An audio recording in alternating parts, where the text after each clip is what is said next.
শুধু অতিথি নিয়েই ঘুরেই মাসে 2.5 লাখ টাকা। ধরাবাঁধা কোনো চাকরি করেন না জাফর তুহিন। গ্রামের বাড়িতেই থাকেন, শুধু সপ্তাহে 2-3টা দিন এখানে সেখানে অতিথি নিয়ে ঘুরে বেড়ান তিনি। এতেই মাসে আয় লাখ লাখ টাকা। কিভাবে এটা সম্ভব হলো তা জানতে হলে আপনাকে যেতে হবে নরসিংদী। পাখপাখালির কলকাকলিতেই সাত সকালে ঘুম ভেঙে যায় এই গ্রামে। বাড়ির যতদূর দৃষ্টি যায় অবারিত সবুজ মাঠ, কচি ধান গাছে হঠাৎ বাতাসে ঢেউ তুলে যায়। শহরের মানুষের চোখে সব মনে হয় হবিকুল স্বর্গ। নিউজিল্যান্ডের গেভিন ও সারা স্টাফিনের দম্পতি তাদের 2 সন্তান নিয়ে গত জুনে বাংলাদেশে ভ্রমণে এসেছিলেন। ঢাকায় 2 দিন কাটিয়ে চলে আসেন এই এক দুয়ারিয়া গ্রামে। তারা হয়ে যান জাফর তুহিনের অতিথি। তারা নরসিংদী মনোহরদী উপজেলার এক দুয়ারিয়া ছিলেন 3 দিন। একসময় ঠেলা জাল নিয়ে ডুবাই মাছ ধরেছেন। অনভ্যস্ত হাতে কাঁঠাল ভেঙে খেয়েছেন। আবার ফসল কাটার ফাঁকে মাঠে বিকেলে ফুটবল খেলে সন্ধ্যায়টা আড্ডা দিতে বসেছেন পাড়ার চায়ের দোকানে। তারা গ্রামীণ জীবন শুধু উপভোগ করেননি, উচ্ছ্বাসকে ব্লগ দিয়েছেন। ফেসবুকে তাদের দিনযাপনের ছবিগুলো ভাইরাল হয়েছে। বিদেশি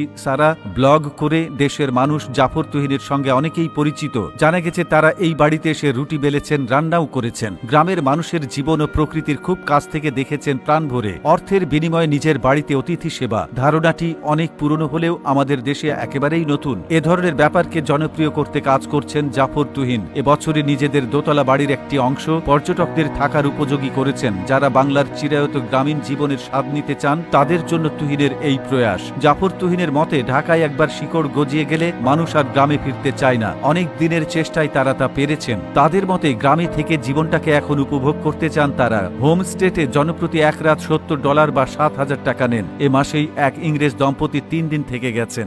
আরও কিছু বুকিং আছে। ফাঁকা বাড়িতে অতিথি এলে তার মা নাকি বেশি খুশি হন। গ্রামের মানুষেরাও সাদরে গ্রহণ করেন। জাফর তুহিনের তাপটোর নামে একটি ভ্রমণ প্রতিষ্ঠান আছে। ঢাকা সহ দেশের বিভিন্ন জায়গায় ভ্রমণের ব্যবস্থা করে দেন তিনি। তাপটরে প্যাকেজগুলোতে মূলত বিদেশি পর্যটকদের কথা ভেবেই সাজানো হয়েছে। নিজস্ব ওয়েবসাইট ছাড়াও বেশ জনপ্রিয় ভ্রমণ বিষয়ক ওয়েবসাইট ক্রেথ অ্যান্ড ভাইজার, অস্থায়ী আবাস সন্ধানের জনপ্রিয় প্রতিষ্ঠান এয়ারবিএনবিতে আছে তাবর প্রোফাইল। এসব প্ল্যাটফর্ম থেকে অনেক পর্যটক পান জাফর তুহিন। তাবর মতে 86টি প্রতিষ্ঠান সেবা দিয়ে থাকে।